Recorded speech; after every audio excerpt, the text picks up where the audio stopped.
이런 건 어때요? 예를 들어서 잠깐 상황을 좀 설정을 해볼게요. 네. 학교 학생이 10명의 단톡방이 있어요. 네. 피해 학생 동은이가 있습니다. 네네. 주된 가해 학생 연진이가 있어요. 네.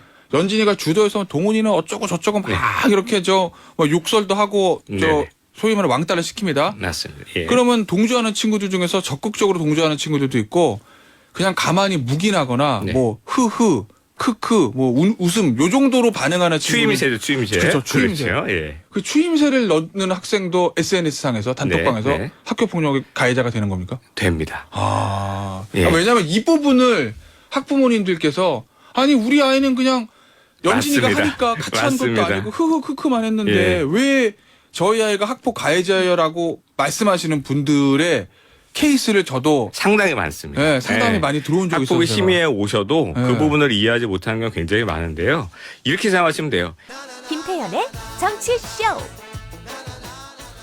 지금 우리 사회 가장 뜨거운 화두 중에 하나가 학교 폭력입니다. 얼마 전에 인기를 끌었던 넷플릭스 영화 더 글로리에서도 이 학교 폭력이 주제가 돼서 이제 사회에 큰 반향을 일으켰는데 이 학교 폭력 문제가 사회 문제가 아니라 정치권까지 왔죠.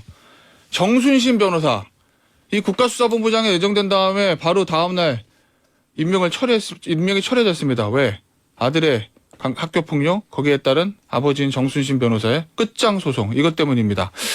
그래서 저희가 오늘 학교폭력에 관한 문제를 좀 짚어보기 위해서 학교폭력 전문가십니다. 학폭계 강영욱이다 뭐 이렇게도 불리신다고 하는데 이세환 변호사 모시고 학교폭력의 실태와 대책에 대해서 자세히 좀 알아보겠습니다. 변호사님 안녕하세요. 예, 안녕하십니까. 학폭계의 강영욱 어떤 길인지 강영욱이라는 이름이 붙으면 이거 뭐 사실 어떻게 보면 최고의 전문가라는 뜻인데 저도 방송계의 강영욱 이 소리 한번 들어보고 싶네요. 네.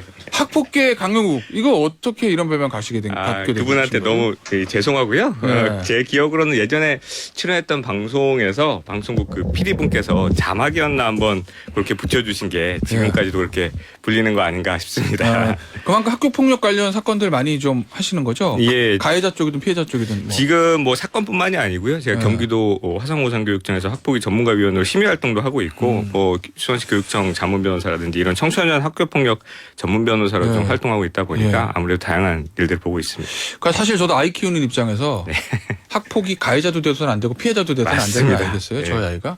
그러니까 학폭의 좀 범위에 대해서도 저 좀 궁금한데 예를 들면 제가 그냥 네. 머릿속으로 떠오른 것만 말씀드릴게요.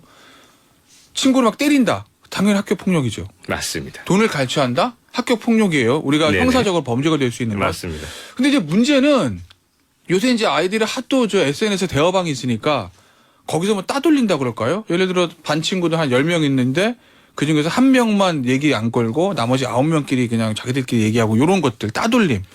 이런 것도 학교폭력에 해당되는 건가요? 예, 맞습니다. 지금 학교폭력의 범위는 형사적 처벌 범위보다 조금 더 넓습니다. 예. 그래서 우리나라에서 학교폭력에 해당하려면 학교폭력 예방 및 대책에 관한 법률, 줄여서 우리가 학교폭력 예방법이라고 하는데요. 이 학교폭력 예방법 2조에 나와 있는 규정에 해당해야 됩니다. 예를 들면 아까 말씀하셨던 것처럼 폭행, 협박, 모욕, 뭐 강요 이건 너무 당연하고 예. 그것뿐만 아니라 형법과 다른 추가적인 것이 강제 심부름, 따돌림 이런 것들도 학교폭력에 해당하도록 규정이 되어 있고요. 예. 조금 더 구체적으로 보면 이런 부분이 있습니다. 형사법의 가장 기본적으로 다른 점이 뭐냐면 일종의 권력 관계랄까 학생들 사이에서는 상호 관계가 있을 수 있잖아요. 네. 그러니까 예를 들면 이 무리에서 굉장히 힘이 있는 아이여서 다른 학생들이 꼼짝 못한다라고 하면 그 학생이 뭐 욕설을 하면 학교폭력에 해당하지만 정말 친한 학생들 사이에서 장난처럼 욕설하면 그건 학교폭력이 아닐 거 아니에요. 그렇겠죠. 네, 그러니까 이제 학생들의 관계를 충분히 고려하는 것이 형사법과 학교폭력의 가장 중요한 차이라고 보시면 될 것 같고요. 아까 말씀하신 SNS상에서 발생하는 문제들이 요즘 대표적인 학교폭력입니다. 아, 그 부분이요? 예. 옛날에는 남학생들 사이에는 굉장히 많이 때리고 막 이런 예. 일들이 많았는데 예. 요즘에는 그런 일이 조금 줄어든 게 아닌가 싶고 예. 오히려 SNS상에서 요즘에는 꼭 그렇게 학교 폭력을 해도 예를 들면 누군가를 위협을 하려고 해도 선배나 친구들 다 모아와서 다수의 카톡 뭐 이제 톡방에 두고 모아가지고 막 학생들 한 명을 상대로 욕하고 이런 부분이 많습니다. 이런 건 어때요? 예를 들어서 잠깐 상황을 좀 설정을 해볼게요. 네. 학교 학생이 10명의 단톡방이 있어요. 네. 피해 학생 동은이가 있습니다. 네네. 주된 가해 학생 연진이가 있어요. 네.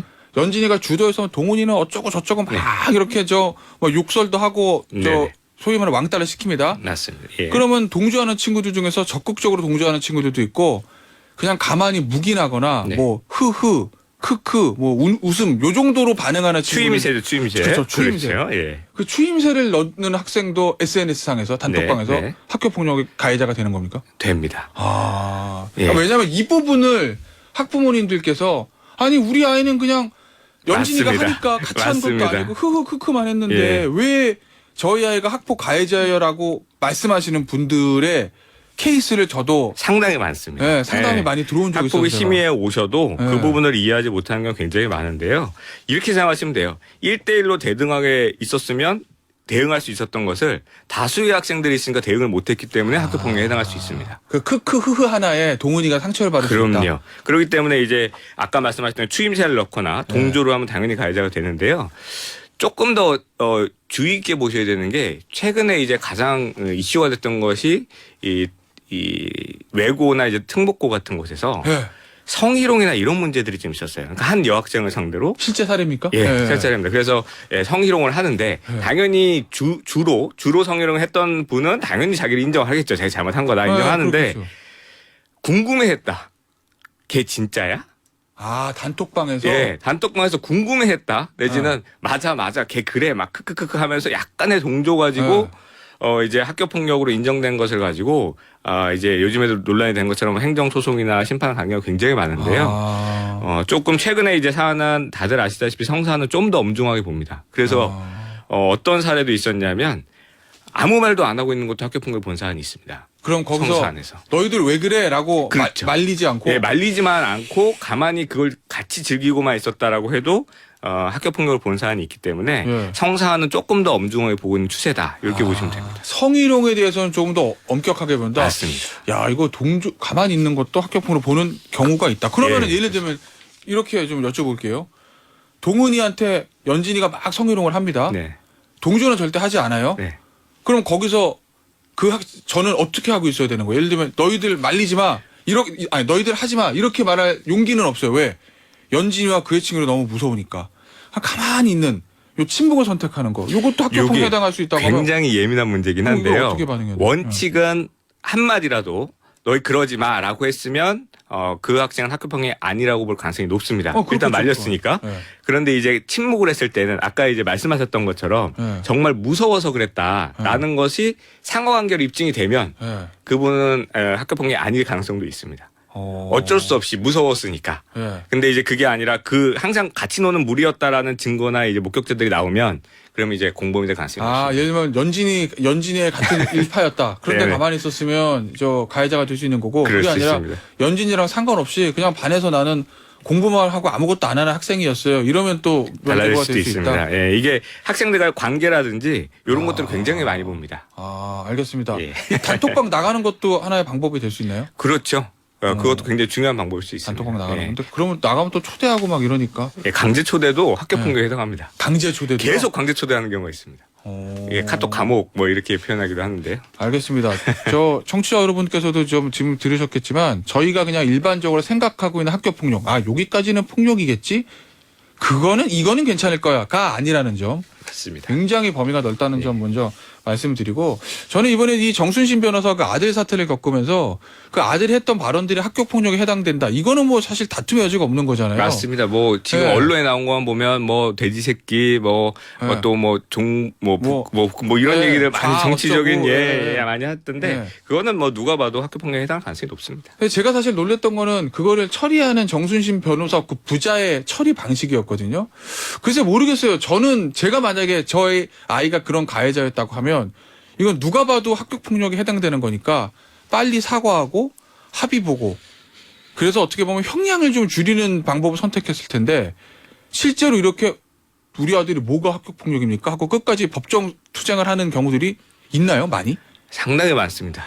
그래서 저희도 너무 안타깝게 생각하고 지금 방금 이제 희한하네. 임대 변호사님 말씀처럼 예. 그렇게 생각하시는 분들은 이제 저희가 보통 이제 정상범주에 있다. 굉장히 다른 가치관을 가지고 있다. 저희가 그렇게 그러니까 보고 있는데 저희 아이의 잘못을 그렇죠. 사과하고 그게 가르치고, 맞습니다. 예. 그러면 이 학폭위원 분들도 당연히 같이 뭐 아이를 키우는 입장분들도 많고 예. 학부모님 위원님들도 많습니다. 그렇기 때문에 그런 것들이 반성회 정도에서 참작을 하게 되어 있습니다. 물론 형사에서도 마찬가지지만. 그렇죠. 근데 잘못한 게 명백한데 그것을 난 끝까지 안 했다. 예. 이게 무슨 잘못이냐라고 하면 오히려 훨씬 더 가중해서 처벌받을 가능성이 높아요. 저도 이 사건을 보고 좀 안타까운 것이 예.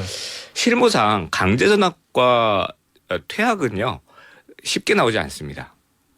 원래 학교폭력 맞습니다. 학교폭력 했다고 하더라도 예. 강제 전학을 시키는 거 퇴학시키는 거는 맞습니다. 그건 네. 왜냐하면 학습권 보장의 문제도 있고 강제 전학을 하면 그 같은 구역 내에는 못 갑니다. 예. 굉장히 떨어진 지역으로 강제 전학을 가야 되기 때문에 네. 학생이 보통 30분 이상을 가야 되는 학교로 배정을 돼서 학생의 학습권 문제가 있어서 웬만큼 심각한 사안이 아니면 사실은 강제 전학을 잘 보내지 않아요. 근데 이 사안을 보면서 이런 언어 폭력으로 강제 전학을 갔다는 건 사실 대처에 있어서 좀 잘못된 부분이 있지 않았을까 제가 추측해 봅니다. 그러니까 만약에 정순신 부자가 그 피해 학생에게 진심어린 사과를 하고 뭐 사실 합의금 이게 참 합의금 얘기하긴 그렇지만 충분히 합의금도 지불하고 그래서 용서를 받았다면 처벌 불원의 의사표시를 받았다면 강제 전학까지 안 갔을 수 그럴 있다. 가능성이 굉장히 높고요. 네. 사실 아까 합의금 얘기를 잠깐 하셨는데 청소년 사건은요. 합의금 없이 합의하는 경우도 많습니다.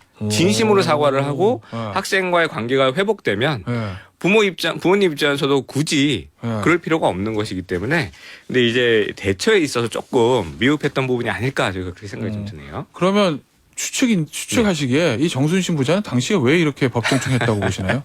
일각에서는 뭐 그런 네. 얘기들도 하잖아요.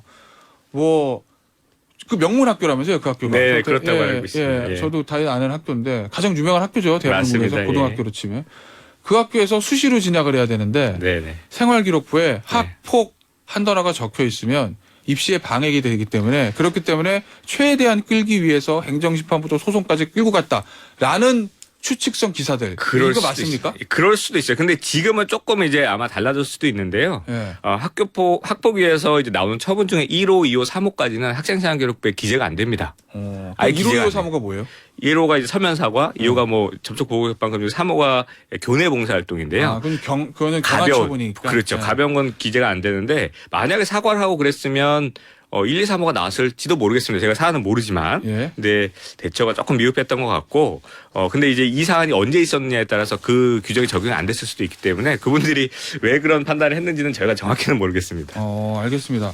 뭐 그런 얘기들도 하잖아요. 이거 우리 이상한 변호사께서도 변호사신데 학교 폭력 저도 변호사고 예. 변호사께 이런 얘기하고 언론 보도에 따르면 네네. 학폭 가해자입니다. 그렇게 하면서 변호사 상담받았더니 변호사들이 유능한 변호사라면 소송을 1년 정도 끌어서 입시에 영향을 미치지 않게 만든다. 기록에 남기지 않고 졸업할 수 있도록 하겠다. 이런 답변을 했다는 언론 보도가 있었는데 네. 실제로 학폭 많이 담당하시는 변호사님들 사이에서 이런 일들이 좀 있습니까? 이게 지금 굉장히 예민한 문제고 답변하기가 사실 굉장히 어려운 문제입니다. 그렇죠. 이게 왜 그러냐면 언론에서 지금 이 얘기가 굉장히 많이 나와서 저도 어제 교육청 담당자하고도 여러 번 통화를 했고 지금 이거 학폭을 담당하시는 학교 선생님들하고도 통화를 했는데요. 답변이 다 다릅니다.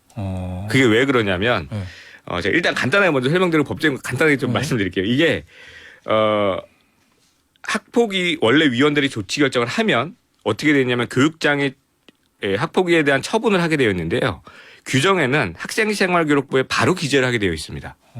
그냥 예를 들면 강제전학이 나왔다라고 하면 일단 상대방이 어떤 반응을 보이든 간에 강제전학이라고 학생생활기록부에 기재를 무조건 해야 됩니다. 기존하면 못 빼죠. 나이스. 그렇죠. 예. 근데 이제 나중에 그 처분이 바뀌었다 소송을 통해서 그럼 나중에 그냥 수정을 하게 돼 있어요. 원칙은 먼저 기재를 하게 되어 있는데 그러면 소송이고 필요 없는 건데 일단은. 그렇죠. 예. 근데 이제 집행정지라는 제도가 아시다시피 있잖아요. 집행정지. 예. 근데 이제 집행정지를 했을 때 집행정지 인용 처분이 나오면 어떻게 되냐면 강제전학을 집행을 정지하는 것으로 나오거든요. 예. 그럼 강제전학은 안 가는 게 맞아요. 예. 근데 기재도 안 하는 게 맞느냐. 예. 이 부분에 대해서는 지금 많은 이야기들이 서로 왔다 갔다 하고 있는 거예요. 왜냐하면 조금 어려운 법률적인 용어를 쓰면 기재를 처분행위로 볼 수 있느냐. 그렇죠. 예. 그것이 지금 대법원 판례가 없기 때문에 예. 실무상 아마도 어떤 경우에는 기재를 하는 경우도 있고 안 하는 경우도 있을 수 있다. 그렇기 때문에 이 부분은 명확하게 말씀드리기는 어려운데 저희가 지금 확인해 본 바로는 학생생활기록 작성 및 관리 지침 교육부 훈령이 있는데요. 원칙은 교육장이 조치 결정을 한 날 무조건 기재하게 돼 있고 예. 향후 조치가 변경되면 나중에 그걸 수정하는 것이 원칙입니다. 예. 우리 이수환 변호사님 많은 학교폭력 사건 담당하셨잖아요. 그러면 일단은 학교폭력 일어나면 가해자든 피해자는 학폭위원회까지 열리는 거고 네네. 거기서 마무리되지 않고 소송으로 가는 비율들이 많나요? 많아지고 있는 추세라고 보시면 됩니다. 많아지고 있는 추세다. 네, 이게 옛날 자료만 있는데요. 네. 옛날 몇 년 전 자료를 보면은 보통 한 3%에서 5% 정도라고 이렇게 나와 있는데 예. 최근에 저희가 교육청이나 이런 곳에서 제가 행정심판 들어오는 것을 저희가 또 자문을 해주고 하고 있기 때문에 그거 보면 체감상으로는 뭐 5% 10% 가까이 예. 하고 있는 것이 아닌가 이렇게 보고 있습니다. 그럼 주로 이제 가해자 측의 소송을 가는 경우가 많겠죠, 피해자보다는? 그것도 아닙니다. 아 그래요? 네. 오. 요즘에 피해를 입으신 부모님 손해배상 입장에서도 청구라든지. 억울하다. 저쪽이 네. 너무 가해자의 처분이 낮다. 아. 더 높여달라. 이렇게 하시는 경우도 많습니다. 그러면 피해자들이 소송을 제기하는 경우는 저 처분이 너무 낮다. 그렇죠. 뭐 예를 들면 뭐 그다음에 뭐 손해배상이라든지 민사, 예, 뭐 형사 맞습니다. 고소 뭐 이런 예, 것 텐데 맞습니다. 가해자들이 소송을 가는 케이스는 학교폭력이 아니다. 둘 다 합니다. 학교폭력 아니다. 그리고 네. 처분이 너무 높다. 오. 둘 다가 있습니다. 아까 말씀드린 강제전학이라는 퇴학은 굉장히 학생에 대한 어떤 학습권 침해에 대한 문제가 있기 때문에 네. 조치를 낮게 하기 위해서 많이 하시고요. 그다음에 이건 학교폭력에 해당할 수 없다라고 주장하시는 분도 생각보다 많습니다. 그건 아까 저희가 예를 들어 단톡방에서의 사건들 뭐 이런 경우들인 그런 경우도 많고요. 단순히 이 친구들 사이에서 있었던 간단한 욕설이라는 것 좀 그렇긴 한데 특히 남학생들 사이에서 이제 서로 욕설을 했는 게 그게 학교폭력이냐. 예. 또 대표적으로 이런 것도 있습니다. 주로 피해 학생이었는데 예. 가해 학생이 그 괴롭힘을 하니까 피해 학생이 한마디 했던 거, 욕설 한마디 했던 거 내지는 내가 이런 피해를 받고 있어 너무 힘들다라고 예. 고민 상담을 했던 게 명예훼손이라고 가해 학생이 쌍방신고를 하는 경우가 많습니다. 명예훼손. 예. 예. 그러니까 이제 피해 학생 입장에서는 이거는 억울하다라고 해서 쌍방 인정된 것을 행정소송하는 예. 경우가 많습니다. 지금 이세환 변호사께서 네. 수많은 학교폭력 사건을 담당하셨을 텐데 혹시 좀 기억나는 사건 있으면 하나만 좀 소개해 주실 수 있으세요? 제가 아까 말씀하신 뭐 더글로리라든지 이런 다양한 이런 매체들에서 나오는 그런 장면들 있잖아요. 그거 네. 현실입니다. 진짜 고데기 쓰는 경우들이 있어요? 생각보다 많고요. 야. 뭐 담배불로 지지는 거 정말 여기서 저희가 이게 나와서 실제로 켜놓고 얘기하기 어려운 예. 그런 잔인한 수법들, 뭐 강제적인 뭐 성범죄 뭐 이런 것들, 뭐 집단 폭력 이런 것들은 너무 많은데 예. 사실 저는 그거보다도요. 예. 오히려 기억에 남는 건 이런 거예요. 제가 이제 심의를 할 때 봤던 학생이었는데요. 요즘에 CCTV가 워낙 좋잖아요. 화질도 좋고 해서 CCTV 바로 밑에서 이제 폭행을 한 사건인데 예. 주먹으로 막 많이 때렸어요. 그래서 제가 심의를 할 때 당연히 질의를 해야 되니까 물어봤어요. 왜 이렇게 때렸냐라고 했더니 그 학생과 보호자가 모두 하는 말이 너무 제가 이제 충격에서 기억이 났는데 그건 때린 게 아니라는 거예요. 뭐요? 그럼 그건 뭐냐 그랬더니 방어를 한 거래요. 방어를. 상대방이 위협을 하는 것 같아서 네. 자기는 방어를 한 거고 맞고만 있는 사람이 어딨냐. 앞으로 무슨 일이 있어도 난 똑같이 할 거다. 이 말을 예. 학생과 보호자가 똑같이 하는 거예요. 몇 학년이에요? 고등학생이에요. 그러면 내가 잘못됐다는 인식이 전혀 없는 건데. 맞습니다. 그 부분이 사실은 전 기억이 훨씬 더 많이 남습니다. 그래서 저희끼리 느끼기에는 저 친구 큰일 났다. 예. 사실 화가 난다기보다 너무 안타깝고 오히려 더 그 학생 같은 경우에는 변호사님도 아시겠지만 형사사건 보면 기록을 보다 보면 전과가 쭉 나오잖아요. 예. 그렇게 잘할 가능성이 워낙 높다라는 생각이 들면서 부모님의 사과라든지 또 왜 그래? 이제 빨리 잘못자 말씀드려. 뭐 이런 그게 것도 없습니다. 없어요.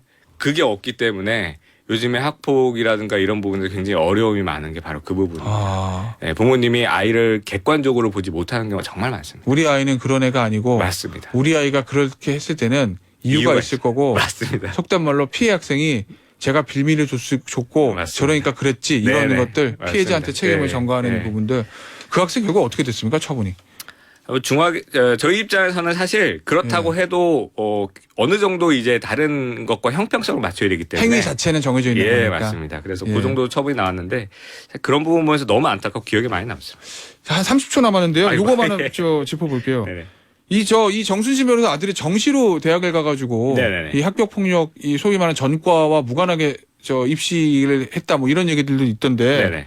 이게 정시 수시마다 다릅니까? 학교 폭력 반영되는 게? 다릅니다. 수시 모집에 있어서는 네. 실질적으로 학교 폭력에서 어떤 1, 2, 3으로 초과한 조치가 나왔을 때에는 쉽지 않습니다. 그런데 정시에서는 지금까지는 대부분의 대학들이 수능만 잘 보면 예, 되니까. 맞습니다. 수능 100% 그렇게 하는 경우가 많습니다. 알겠습니다. 이게 더 중요한 건 학교 폭력 어떻게 예방해야 되냐 요 문제인데 오늘 시간 관계상 여기서 마무리하고요. 다음에 우리 이세환 변호사님 다시 한번 모셔서 네, 감사합니다. 예, 그때는 학교 폭력 예방법 이런 거 네. 한번 좀 짚어보도록 하겠습니다. 지금까지 이세환 변호사였습니다. 감사합니다. 감사합니다.